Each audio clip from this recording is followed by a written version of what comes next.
आना एक आतंकवादी है और उसने जो मेन साजिशकर्ता कह रहे हैं सब लोग कि वो मेन साजिशकर्ता है।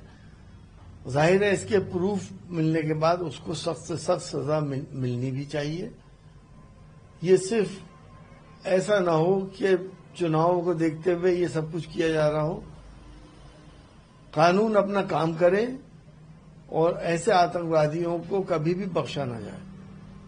संजय राउत का हो सकता है ये सरकार से कोई उम्मीद तो है नहीं, किसी वक्त भी कुछ भी कर सकते हैं।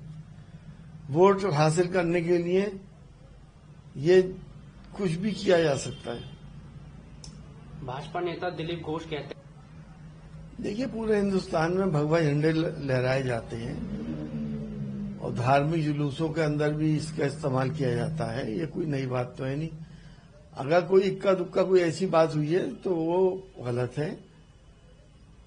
और जिस तरह से और मुल्कों के झंडों की बात है वो मेरी बात समझ में नहीं आती कि जब कोई मुल्क का हेड ऑफ द स्टेट आता है तो सारे झंडे लगाए जाते हैं।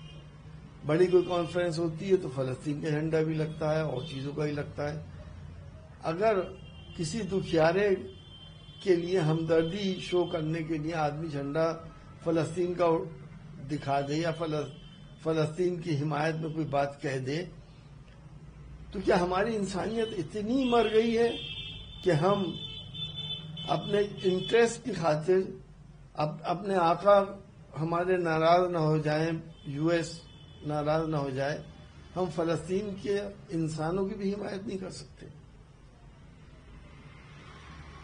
वाराणसी में आज प्रधानमंत्री नरेंद्र मोदी तो ये आप अखबार उठा के देखिए, रोज के अखबार में बलात्कार ही बलात्कार नजर आते हैं। यूपी के हालात क्या हैं किसी से छुपे हुए नहीं है। सुप्रीम कोर्ट तक जब यूपी की लॉ एंड ऑर्डर को क्रिटिसाइज कर रहा है और डांट लगा रहा है सरकार को, तो हमें ये सोचना पड़ेगा कि आखिर ये हालात कब तक रहेंगे और ये कंट्रोल क्यों नहीं हो पा रहे। देखिए तारीख नहीं बदली जा सकती। तारीख के अंदर जो हुआ है वो सबको मालूम है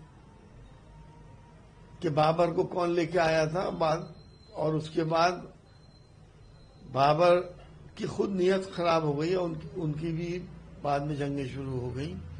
तो वो तो तारीख है। अब हम अगर शोर मचाएं, हू हल्ला करते रहें और बदतमीजियां करते रहें, किसी के घर पे चढ़ाई करते रहें, इन बातों से तारीख नहीं बदली जा सकती। तारीख तो तारीख है, हिस्ट्री इज हिस्ट्री, कोई चेंज नहीं कर सकता। कांग्रेस कार्यकर्ताओं की पलायन रोको, नौकरी दो पदयात्रा के दौरान। अब देखिए तो हमें नहीं मालूम झड़प क्यों हुई, क्या बात थी।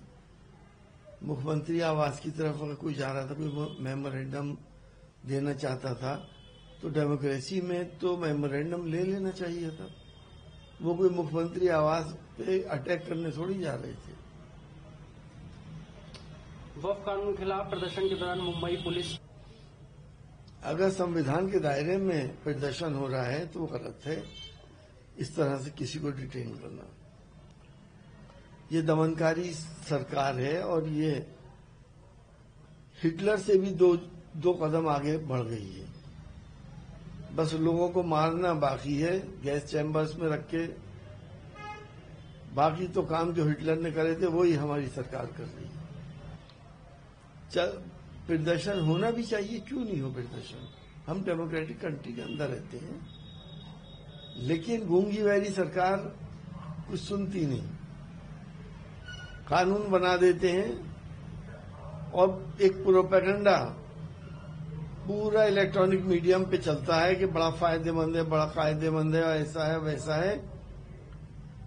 जिस तरह से किसान कानून भी आपको याद होंगे, लगाते वक्त भी ये कहा गया था कि किसानों को फायदा है और 700 किसानों की शहादत के बाद वो वापस लिए गए और वापस लेने पे भी कहा कि किसानों के हित में वापस ले लिए। तो यहाँ पे तो क्योंकि एब्सोल्यूट मेजॉरिटी में है तो कुछ भी कर सकते हैं।